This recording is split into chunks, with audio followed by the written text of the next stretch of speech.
Mais de 30% dos presos do país são provisórios. Por isso, 25 tribunais estaduais brasileiros encaminharam ao Conselho Nacional de Justiça planos de trabalho com o compromisso de agilizar o julgamento dessas pessoas.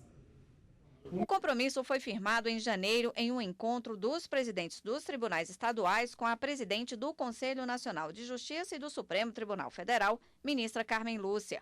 O relatório apresentado pelos tribunais em parceria com o CNJ mostrou que o Brasil tem mais de 650 mil presos. Desses, 221 mil são provisórios, ou seja, aguardam julgamento. 31.600 cometeram crimes dolosos contra a vida e esperam pelo tribunal do júri. O tempo de espera na cadeia por uma definição vai de 172 dias a 2 anos e meio.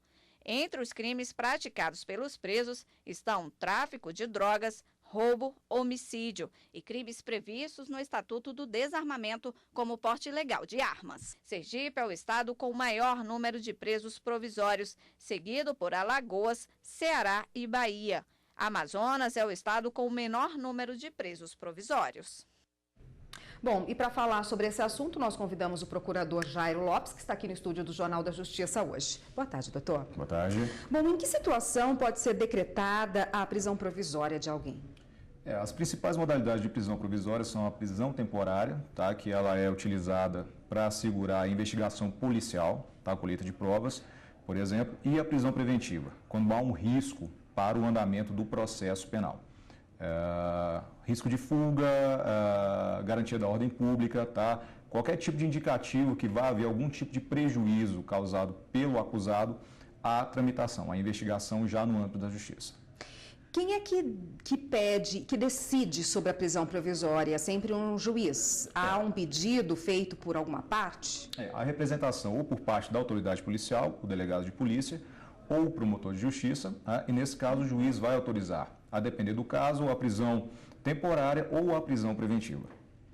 Quanto tempo o preso pode permanecer numa prisão provisória? Tem algum tempo determinado ou isso pode se estender até que a justiça ache que deva ou não? No caso da prisão temporária, que é a prisão no âmbito policial, são 5 dias para os crimes comuns, prorrogáveis por mais 5, e 30 dias prorrogáveis por mais 30 em caso de crimes hediondos.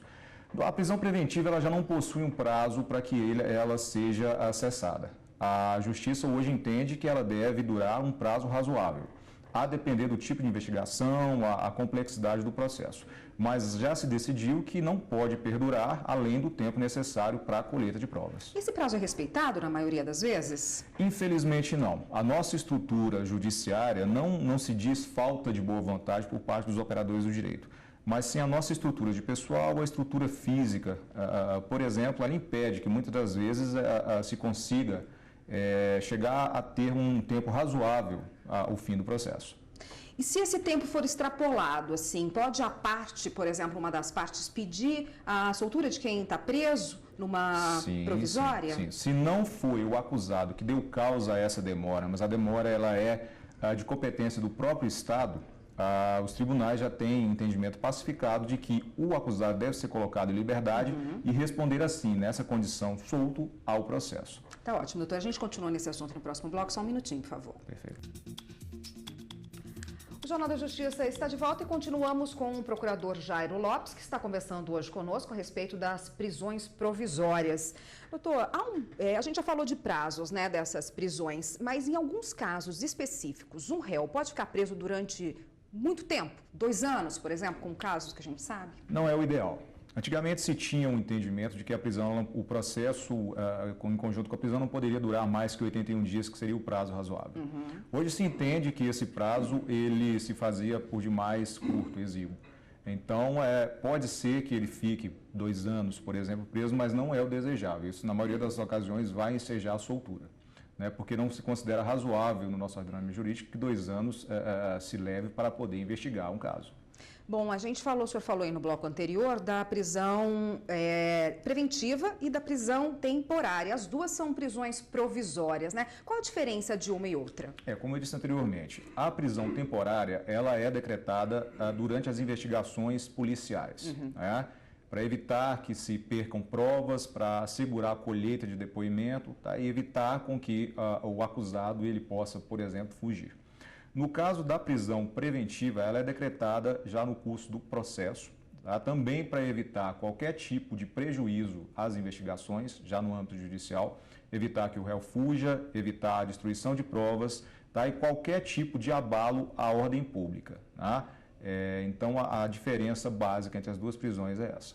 Muitos têm falado de medidas alternativas, né, hoje em dia, tanto para quem está cumprindo pena, cumprir de uma forma alternativa, como quem está preso preventivamente, provisoriamente, também poder cumprir esse período de uma forma alternativa. Quais são as principais alternativas usadas hoje em dia pelo Judiciário para esse cumprimento de pena? Com a alteração legislativa havida em 2011, né, a prisão ela pode ser, a depender do caso, principalmente em casos que não envolva a violência, o uso de ameaça. Nós temos o uso da tornozeleira, que é o mais comum, tá? E a restrição de frequência a determinados ambientes, a comunicação entre acusados, a retenção do passaporte, entre outras medidas que o magistrado possa considerar eficazes para evitar qualquer tipo de prejuízo ao cumprimento da pena ou ao andamento do processo. Se a pessoa romper esse contrato aí, né, essa pena alternativa, não cumprir as regras determinadas, ele pode voltar para a prisão? Possivelmente a prisão vai ser restabelecida, considerando que um dos requisitos é exatamente o cumprimento fiel às medidas determinadas pelo juiz. Ótimo, doutor. Muito obrigada pela participação. Eu conversei com o procurador Jairo Lopes, que conversou com a gente a respeito dos presos provisórios, preventivos e também das medidas alternativas a isso. Obrigada, doutor. Agradeço. Até uma próxima.